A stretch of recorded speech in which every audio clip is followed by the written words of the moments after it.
कल्पना की नहीं है।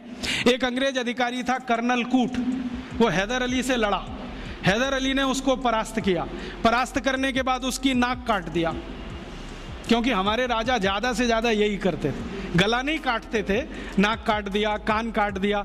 क्यों? क्योंकि नाक कटना ही बहुत बड़ी बदनामी होती थी।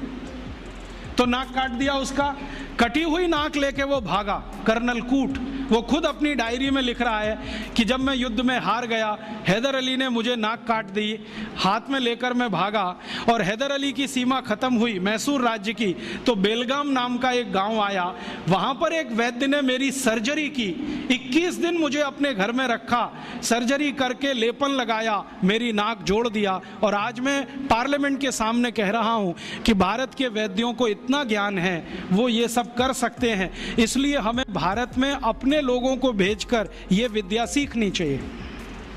ये उसका भाषण है हाउस ऑफ कॉमन्स। तो कर्नल कूट के इस भाषण को सुनने के बाद अंग्रेजी सरकार ने तय किया, चलो कुछ लोगों को भेजो। तो अंग्रेज आए, उन्होंने यहाँ सर्जरी सीखना शुरू किया, और जो अंग्रेजों ने सर्जरी सीखा है वो लिख रहे हैं कि जो जातियाँ भारत में सर्जरी में मास्टर थी वो सब नाई थे। नाई समझते हैं? बाल काटने वाले, ये सब सर्जन थे 200 साल पहले।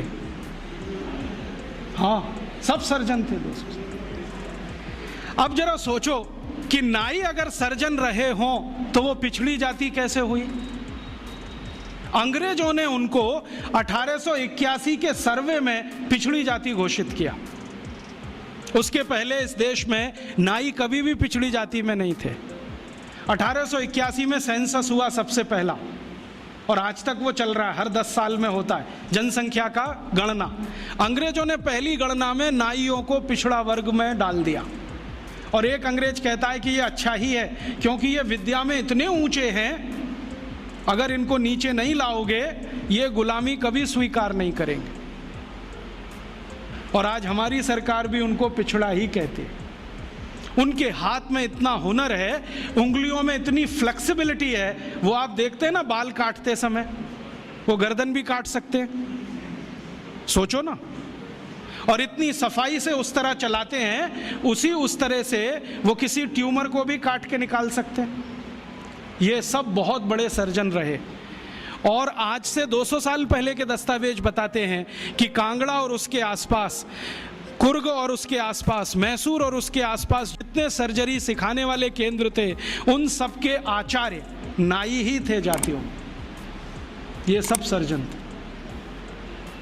और इन्होंने जो सर्जरी सिखाई है वो हिंदुस्तान के गांव-गांव फैलाई। फिर अंग्रेजों ने क्या किया, ये जो सर्जरी सिखाने वाले केंद्र थे, इन सबको गैर कानूनी घोषित कर दिया।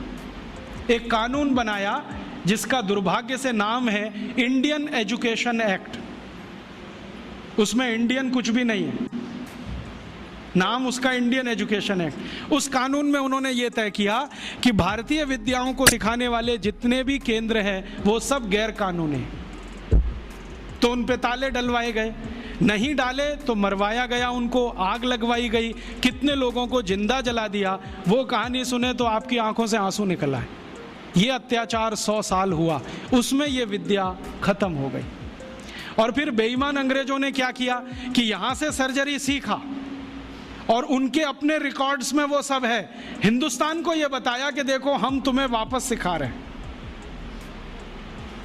और यहाँ से सर्जरी सीखकर जो डॉक्टर बने लंदन में, उन्होंने fellow of the royal society की स्थापना की, जिसमें डिग्री लेने के लिए आज हमारे डॉक्टर जा रहे हैं।